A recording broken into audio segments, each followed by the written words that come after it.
కేవలం ముస్లింలే ఉన్నారా? పంజాగుట్టలో కేవలం ముస్లింలే ఉన్నారా? అవన్నీ వేరు, తిరుపతి వేరు మాస్టర్. అవన్నీ వేరు. తిరుమల ఇస్ ద ష్రైన్ అండి. అది అఖిలాండ కోటి బ్రహ్మాండ నాయకుడి ఆనంద నిలయం. అది దాని శాంక్టిటీ దానికి ఉంది. అక్కడ ఆ పరిసర ప్రాంతాల్లో హైందవేతరులకి ఎలాంటి వారికి అవకాశం ఉండదు, అది స్పష్టం. వాటికన్ సిటీలో ఇస్తారా, మక్కాలో ఇస్తారా? ఇవ్వనప్పుడు మరి ఇక్కడ వక్ఫ్ బోర్డులో ఇవ్వాలని మీరు ఎలా కోరుకుంటున్నారు? అంటే ఇక్కడ యూనిఫైడ్ లా ఉండకూడదా? ఈ దేశంలో యూనిఫైడ్ లా ఉండకూడదా? మరి దేవాదాయ ధర్మాదాయ చట్టం కూడా యూనిఫైడ్ చేయండి, చేసి అందులో ముస్లింలను తీసుకోండి, ఒక పని చేద్దాం. మైనారిటీల ఆరాధనా మందిరాలకి కరెంటు బిల్లులు మినహాయింపు ఇస్తున్నారు. హిందూ ఆలయాలకు కూడా పవర్ బిల్స్, వాటర్ బిల్స్ మినహాయింపు ఇవ్వండి. ఇవి కూడా మీ ప్రతిపాదన కూడా మనం చేద్దాం డెఫినెట్ గా. హిందూ బిల్స్ కి, హిందూ ఆలయాలకి పవర్ కో లేకుంటే వాటర్ కో బిల్లులు తీసుకోమని మేము ఎప్పుడు డిమాండ్ చేయలేదు. అధికారంలో మీరున్నారు, బీజేపీ ఆర్ఎస్ఎస్ ఉంది, వాళ్ళని చేయమనండి. క్షణంలో డిమాండ్ చేస్తున్నా.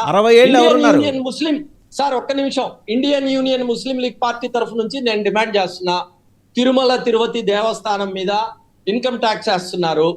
మీరు మేము హిందువులకు ఏదో చేస్తున్నాం అని చెప్పి హిందువుల్ని నష్టపరుస్తున్న ఆర్ఎస్ఎస్ బీజేపీకి సంబంధించిన ప్రభుత్వం ఉంది కాబట్టి తిరుమల తిరుపతి దేవస్థానం మీద ఇన్కమ్ ట్యాక్స్ తీసేసేయండి, జిఎస్టి తీసేసేయండి, అన్ని రకాలైనటువంటి ట్యాక్సులు తీసేసేయండి.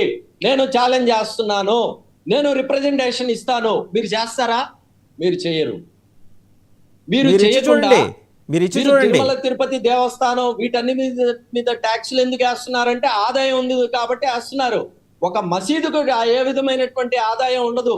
రోజు శుక్రవారం పూట నమాజుకు వచ్చేవాళ్ళు రూపాయి, 2 రూపాయలు, 10 రూపాయలు చందాలు వేస్తే ఆ చందాల మీద నడుస్తూ ఉంటాయి. కాబట్టి మసీదులు, కొన్ని మసీదులకు మాత్రమే ఈ కరెంటుకి సంబంధించి, వాటర్కి సంబంధించి ట్యాక్సులు తీసేశారు.